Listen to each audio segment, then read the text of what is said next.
Si vous n'avez pas vécu dans une grotte lors des 20 dernières années, vous connaissez forcément ce duo de DJ français. Créé en 1993 par Thomas Bangalter et Guy Manuel des Homem Christo, les Daft Punk se sont fait connaître avec leur premier album Homework. En 1997, Daft Punk effectue sa première tournée nommée Alive qui va attirer encore plus le regard du grand public. En 2001, 4 ans après leur premier album Homework, les Daft Punk sortent Discovery. La particularité de cet album, c'est que lorsqu'on met tous les morceaux bout à bout, on obtient un long métrage d'animation nommé Interstellar 5555. Pour ce projet, les Daft Punk ont travaillé avec Leiji Matsumoto, qui est un artiste très reconnu dans le milieu du manga puisqu'il a travaillé notamment sur l'anime d'Albator. Contrairement à ce qu'on pourrait croire, l'album Discovery n'a pas été un succès immédiat, il a même été critiqué de manière très virulente pendant de nombreuses années par les fans de la première heure. Ces derniers reprochaient en effet aux Daft Punk d'avoir beaucoup trop délaissé leur style électro au profit de nouvelles influences funk auxquelles ils n'étaient pas du tout habitués.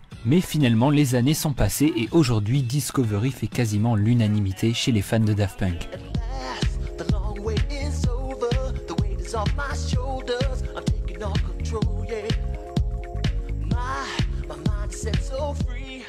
En réalité, je ne pense pas que le vrai problème de ce morceau ce soit sa durée. Daft Punk sait très bien faire des chefs-d'œuvre qui durent très longtemps.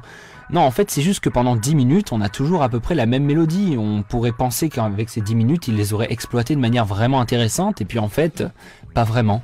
On enchaîne avec le morceau suivant, Super Heroes, qui lui aussi utilise une boucle sur les 3/4 du morceau.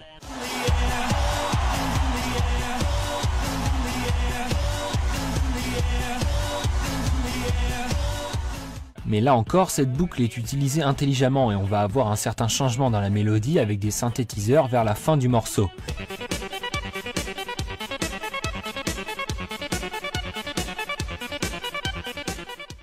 D'ailleurs, pour Super Heroes, je vous conseille de regarder le clip en même temps. Déjà, il est extrêmement bien réalisé et ça va vous permettre de peut-être mieux vous mettre dans l'ambiance du morceau.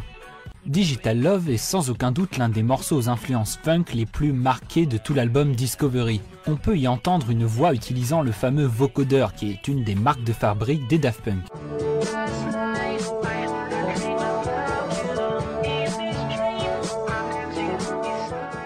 En fait, Digital Love est un sample du morceau I Love You More de George Duke, qui est un artiste funk justement. Ah, Face to Face est selon moi la définition même du morceau simple mais efficace. On peut y entendre une voix masculine qui chante plutôt calmement, mais le morceau n'en reste vraiment pas moins dynamique et vraiment entraînant.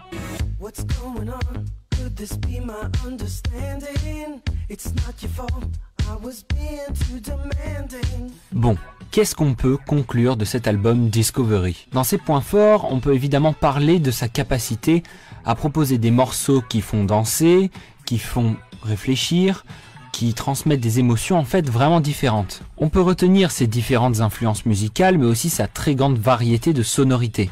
Aujourd'hui, Discovery est un des albums les plus populaires chez les fans de Daft Punk, car il a réussi à trouver l'équilibre entre tubes commerciaux et chansons véritablement originales. Et puis, il faut aussi prendre en compte cette espèce de connexion entre les morceaux, qui sont en fait reliés entre eux par l'intrigue du film Interstellar 5555.